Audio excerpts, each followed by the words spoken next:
Howdy everyone, this is your buddy BP, and I'm here to go over Bungie's official patch notes for the 2.2 patch that will be dropping the next couple of days.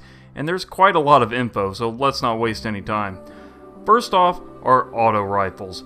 ARs have been making a comeback in the PvP meta, and that's great to see, but the high rate of fire weapons such as Doctrine of Passing and Arminus D have been dominating the scene, and Bungie plans on putting a damper on that. High rate of fire ARs will receive a 2.5% reduction in base damage, whereas low rate of fire ARs such as the Soros regime will see a 2.3% increase in base damage. ARs across the board will also receive an improvement to hip fire accuracy. There's not too much to report on pulse rifles, but low rate of fire PRs such as the Messenger and Ludmilla D will be getting a 3% increase in base damage, which is nice. I look forward to seeing how they perform in 2.2. There is only one major change to hand cannons in 2.2, but it is a much desired one. After the patch, all hand cannons will receive an increase to base ammo capacity, so you won't run out of ammo as quickly when you're using them. Bungie originally nerfed the ammo capacity in an effort to encourage players to try different weapons, and it seems to have worked, but things have settled long enough now in the meta that they can safely bring it back, so this should make using hand cannons in both PvP and PvE much more reliable.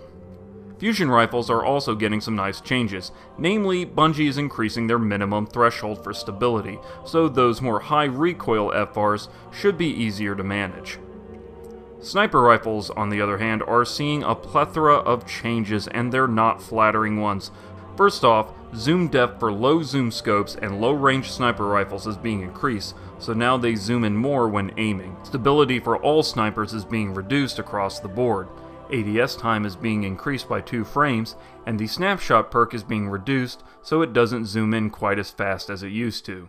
Bungie did, however, address a bug with the Zen Moment perk not working properly on snipers, but they did this by removing it from uncommon and rare snipers, replacing it with performance bonus on Hake sniper rifles, and replacing it with Battle Runner on Omelon sniper rifles. So if you have a low-range Omelon sniper rifle that you love, that has a low zoom scope, snapshot, and Zen Moment, then I feel bad for you, son. Better get your kicks in while you can. Another significant change to the PvP meta is with the ammo economy. First off, after the April patch, you will no longer keep any special ammo after switching special weapons. So for all you folks out there who are using your Invective or your Icebreaker to get some quick and easy ammo for your other weapons, your days are numbered. Both shotguns and sniper rifles will experience a reduction in inventory ammo, and special ammo drops in PvE have been increased to compensate for this. Players will also experience a reduction in the amount of heavy ammo they receive in PvP, namely to machine guns and a few select rocket launchers. The amount of bonus ammo offered by the machine gun ammo armor perk is being reduced by 33%. There are also changes being made to how players can resurrect other players. Players can anticipate a reduction in the distance they need to be to a down guardian before they can revive them, and there will be a slight increase for how long it takes to revive them. Revived overshields are now being changed so they factor in precision damage, making res sniping even easier, and the resurrection time bonus being offered by Crest of Alpha Lepi and Light Beyond Nemesis is also getting a decrease. A few weapon perks are also being modified. Eye of the Storm and Icarus are both experiencing buffs designed to make them more attractive choices, but the barrel perk, Aggressive Ballistics, has been nerfed, so now it requires a greater decrease in stability. Now let's look at individual weapons. The Meta multi-tool has seen a huge resurgence in PvP, and Bungie has taken notice. In an effort to nerf it, they have removed the high caliber rounds from its intrinsic behavior. Kind of a paltry nerf if you ask me, but only time will tell how effective this will be. The old king of PvP, the Soros regime, is getting a couple of changes. The Focus Fire perk is being buffed to grant it a range boost when used, but the Spinning Up perk is being nerfed, so now it requires a few more shots before it will activate. Exotic hand cannons are also receiving changes. The Hawk Moon will receive a range increase, and the Notorious Last Word will have the damage buff it receives from its exotic perk removed. Thorn, however, is getting the worst of it. The damage it deals from its exotic perk is being reduced down to the bare minimum, and its duration is being shortened from 6 seconds to 4. The screen effect caused by the poison damage is also being reduced, so it will be easier to see when being hit. So heads up to all you Thorn scrubs out there, your days are also numbered.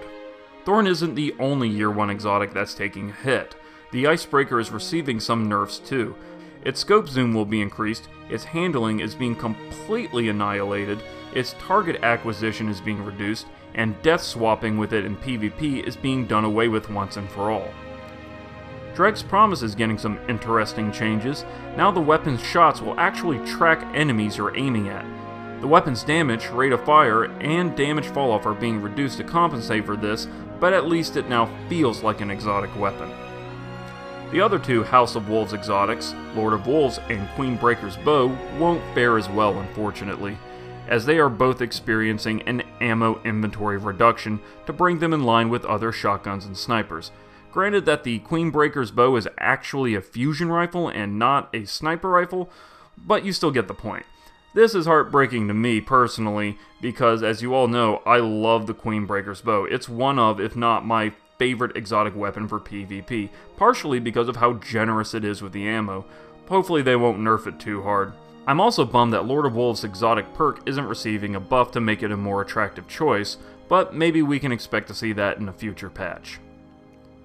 The Telesto fusion rifle is getting a very interesting fix, where before bolts fired from this weapon disappear when coming in contact with Ward of Dawn and friendly players, after the April patch they will now attach themselves to both surface types, so you can potentially kill enemies by sticking your friends with Telesto shots.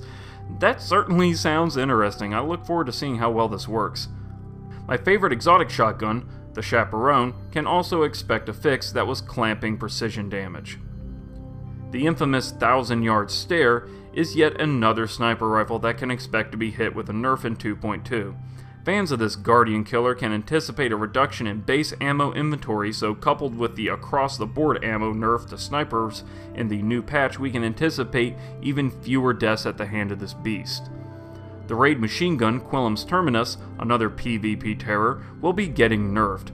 Players can anticipate a reduction to both its stability and base ammo inventory. Lastly, the Anguish of Dryston will be getting a stability increase of about 12%, and all King's Fall primary weapons will be getting an increase to reload speed. And that just about does it for this video. I know it's a lot to take in, so I'll leave a link in the description to the official Bungie patch notes page so you can read everything for yourself. What are your opinions on the weapon rebalance changes in 2.2?